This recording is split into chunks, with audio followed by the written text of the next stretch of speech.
Charlie by Linda Johnson. Narrated by the Reading Dragon. Chapter 1. Shadows over the Sea. Marie gazed out the open window beside Eldir's bed, watching tiny particles of ash drift down through the muted light at the bottom of the sea. A shadow swept across the fortress, darkening the small room. She leaned outside and watched the long, dark form creep eastward across the sand, over the crumbling wall that surrounded the neglected garden. Beyond the wall, the green canopy of the kelp forest parted as the shadow slipped between dense fronds and disappeared. She sat at the edge of Eldir's bed and took his thin hands into her own. His chest rose and fell like that of a newly hatched seabird, and the morning light cast soft shadows against the angular bones of his face. He opened his eyes, and she smiled. "Ah, there you are," he said. "I am glad you came.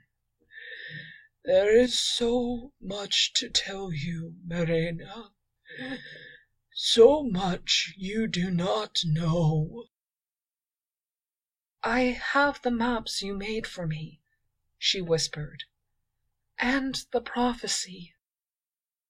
Marie swam to the other side of the room and retrieved the bundle she had tucked beside the worn stones surrounding the door. She lifted the bundle's woven flap and began to pull out two small scrolls tied with thin ribbons of finely braided sea grass. Eldir stopped her, placing his frail hand on the scrolls. "You must follow the maps very carefully, Marina. The path I have outlined is not the quickest, but it is the safest. Find the Merwings and tell them about the prophecy. The fate of Alluvione hangs in the balance." "Try not to worry, Father. I will find them."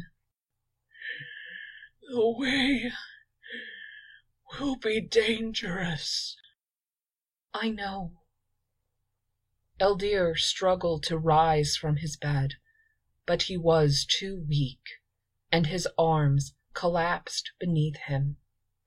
He rolled onto his back, his tail fin trailing down past the end of the bed, and rested his head on the embroidered pillow. "What is it, Father?" Marie said. "I need to give you something before you go. I should have returned it to you long ago, but I thought it would be best if I kept it safe for you." "What is it?" "Under that loose stone in the wall, behind the desk. Do you see? Yes, there it is. There is a key inside. It opens the small box that is in the cabinet." The massive cabinet, where Eldir kept his personal journals, his most precious books, and a collection of curious relics he had found during his travels, filled the entire wall opposite his bed. Marie reached up and opened one of the glass doors. "Behind my journals. You must move them out of the way." She pushed the tattered volumes aside and found a polished blue box hidden behind them. As she picked up the box, she felt a strange sensation, as though she were swimming very fast across the open sea. "Open it," he said. Marie carefully opened the beautiful box. Inside she found a crystal amulet strung in a chain of freshwater pearls. "It's so lovely," she said. "Where did you get it?" "It belongs to you." Marie spun around and faced Eldir, her eyes wide. "To me? How can that be?" "You were wearing it when I found you. You were such a tiny thing, so frail. The pearls had been placed around your neck, and you were holding the amulet in your little hands. You looked at me, smiled, and tried to give it to me. I hid it away for you because it is precious and very old. Magical, too, I should think. I did not want anyone else to find it." "You mean Marti," Marie said. "Yes, Marti. I must speak to you about my sister," he whispered. "I am so very sorry about the things she said to you. She doesn't mean.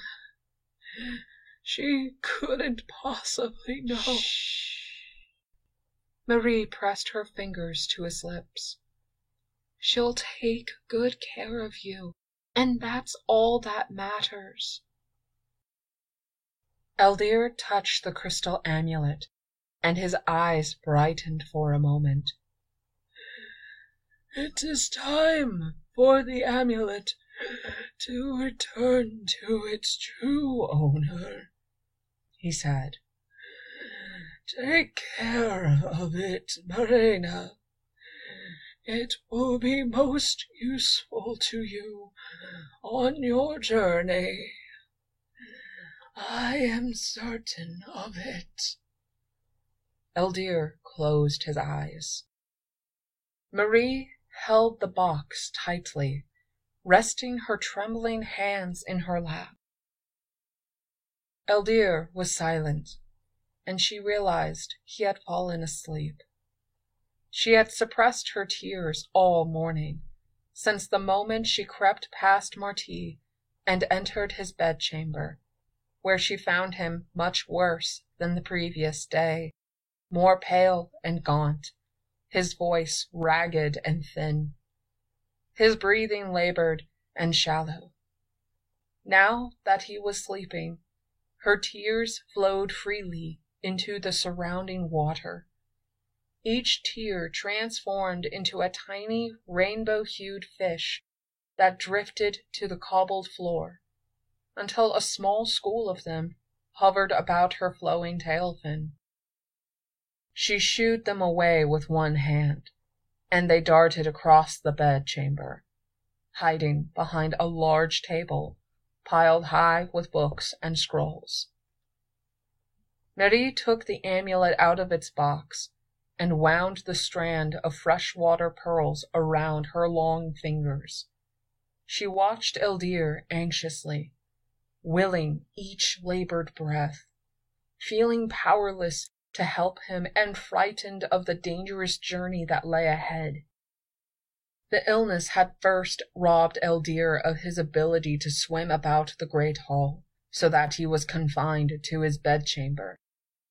Marie had faithfully brought him writings from the stone boxes in the vault room, and returned them once he had recorded a summary of their contents in the library's records.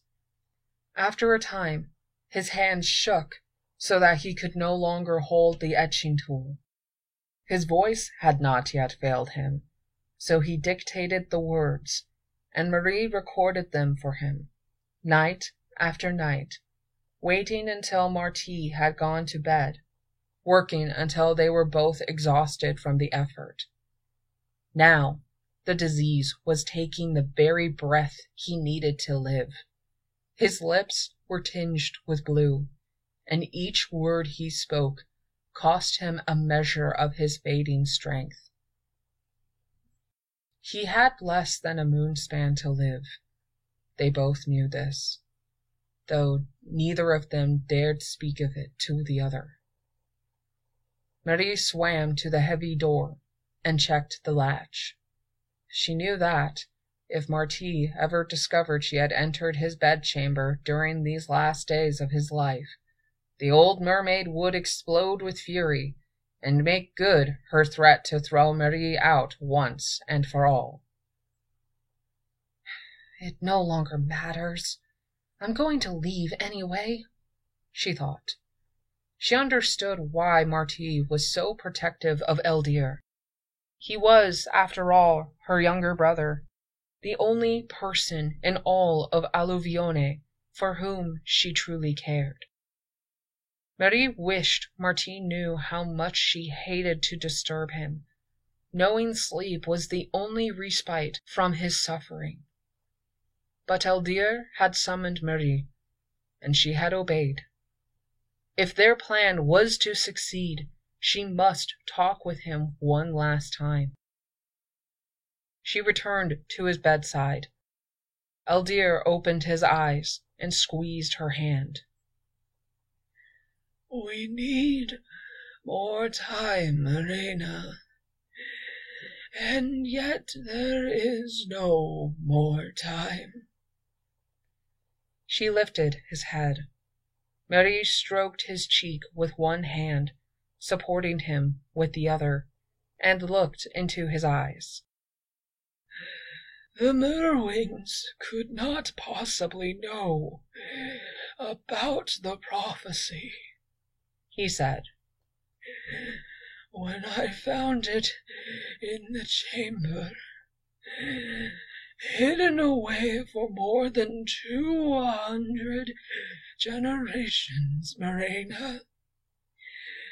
Can you imagine it?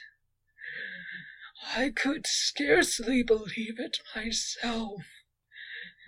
I only hope I found it in time."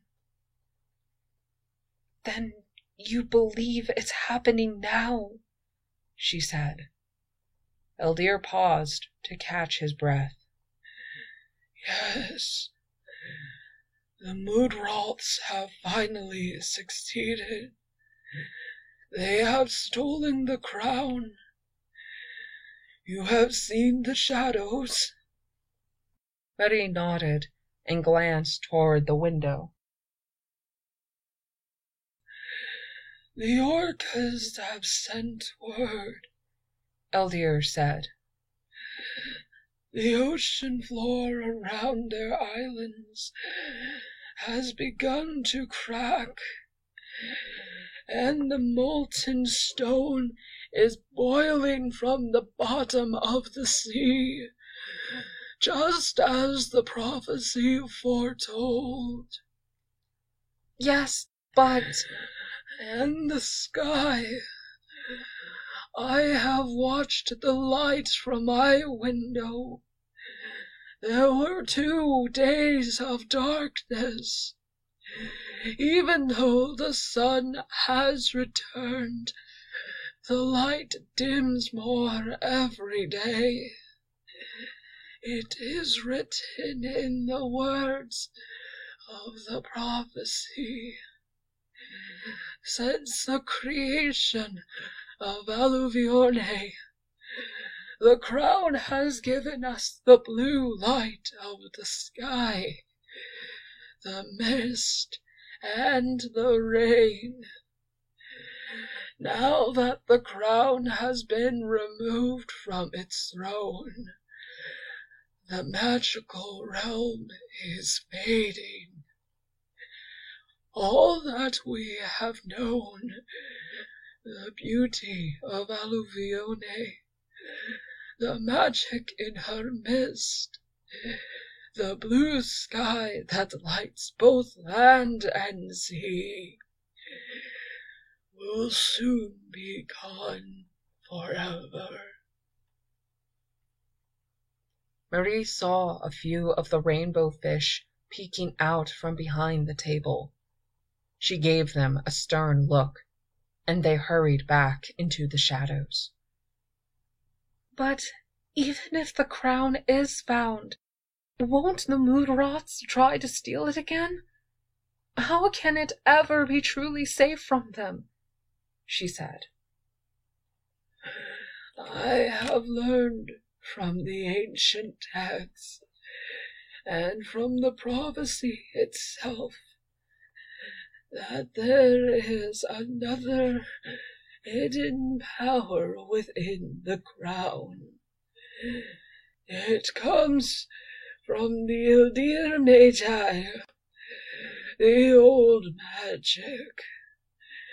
Within the crown lies the power to hide the magical realm from the outside world forever, to cast a magical veil of light and make Alluvione invisible to all but those who are guileless and childlike, those who can see and feel the old magic that permeates the water, sky, and earth of our realm. But in order to unleash the full power of the crown, it must be returned to its throne by an innocent child. The Merwings do not know about the prophecy, Marina. I have just discovered it myself. You must tell them. They will know what to do. And if the crown is never found, what will happen then? Marie asked. The servants of Mood will plunder the riches of Alluvione. The residents of the magical realm will go into hiding or be destroyed. The beauty and magic of our world will continue to fade until it is lost for all time. Eldir sighed. You must not fail, Marina, he said. How I wish I could go with you. I can do this, Father. I have the maps, and that's all I need. The Moodroths won't see me. I won't let them. And Marti will care for you while I'm away. I wish I could care for you myself. Eldir coughed weakly. The sound of it broke Marie's heart. She touched his white hair and picked up her bundle, turning toward the door. More rainbow fish swirled about her shoulders. Father, she said. Yes, child. Do you think the Merwings will listen to me? Eldir looked at her crystal amulet, shimmering softly in the fading light. When they see you, they will listen. I am certain of that. Find the Merwings, Marina. Only then will you be safe. Only then will we all be safe.